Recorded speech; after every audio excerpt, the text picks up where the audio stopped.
श्री राम। अध्यक्ष जी को जय श्री राम। जय श्री राम, जय श्री राम। बाबा साहब अमर रहे, अमर रहे, अमर रहे। बाबा साहब अमर रहे, अमर रहे, अमर रहे। बाबा साहब अमर रहे, अमर रहे, अमर रहे। चुनाव आ रहे हैं, उसको लेकर किस तरीके से तैयारियां बीजेपी की चल रही हैं?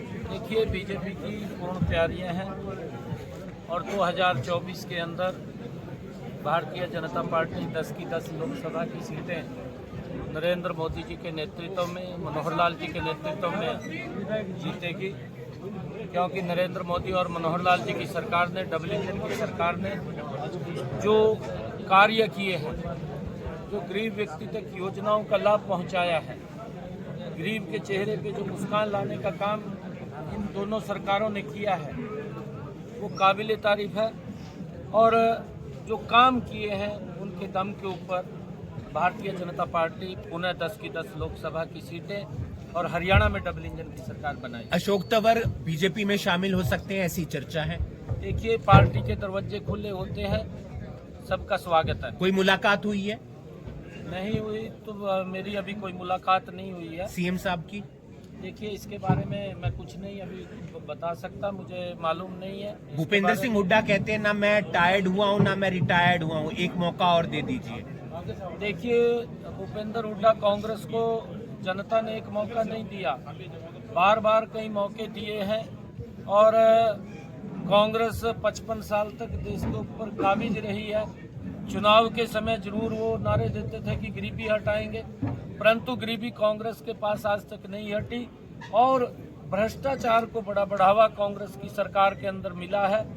नरेंद्र मोदी जी ने आकर के गरीब की चिंता की है, गरीब तक वो योजना का लाभ पहुंचाया। पहली ऐसी सरकार है कि जो गरीब के घर तक पहुंच रही है, गरीब तक लाभ पहुंचा रही है, परंतु कांग्रेस ने लगातार गरीब का वोट लेकर के उसका शोषण करने का काम किया है। नरेंद्र मोदी और मनोहर लाल जी की सरकार ने उसको मजबूत करने का काम कुमारी किया। सैलजा अलग यात्रा निकाल रही हैं, किस तरीके से वहां की देखिए, गुटबाजी? कांग्रेस में 2 धाराएं हैं, एक धारा दूसरी दिशा के अंदर चल रही है, एक धारा दूसरी दिशा के अंदर चल रही है। आपस के अंदर ये मंच पर नहीं बैठ सकते, इनके अंदर आरोप प्रत्यारोप शुरू हो जाते हैं, दोनों के प्रति एक दूसरे के ऊपर कीचड़ उछालना ये शुरू कर देते हैं। ये जब आपस में इकट्ठा नहीं हो सकते, इनके पास संगठन नाम का कोई तंत्र नहीं है और जब इस प्रकार का तंत्र नहीं है तो प्रदेश को क्या दिशा देंगे, देश को क्या? राम मंदिर पर नहीं जा रहे हैं सोनिया गांधी, मल्लिकार्जुन खड़गे, वो कह रहे हैं कि आप लोग राजनीति कर रहे हैं। देखिए, राजनीति इन्होंने शुरू से की है। कांग्रेस ने जब राम मंदिर को लेकर के ये बात कही थी का ना राम है ना राम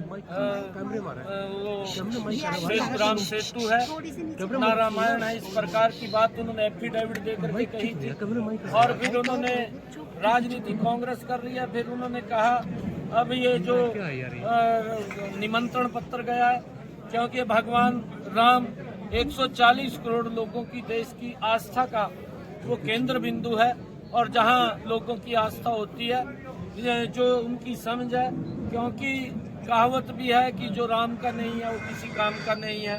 तो अगर इस प्रकार का उनकी भावना है तो वो भावना किसी काम की नहीं है। भाजपा सांसद नहीं चाहते कि लोकसभा चुनाव एक साथ हो? क्या भाजपा सांसद नहीं चाहते कि लोकसभा और विधानसभा चुनाव एक साथ हो? देखिए, चुनाव योग का विषय है, चुनाव योग जैसा भी दिशा निर्देश देगा उस दिशा में काम करेंगे। सांसद जो है नहीं चाहते? नहीं, देखिए, ऐसा नहीं है, चुनाव योग का विषय है और चुनाव योग जो तय करेगा सरकार की पूरी तैयारी। अब लोकसभा चुनाव लड़ेंगे?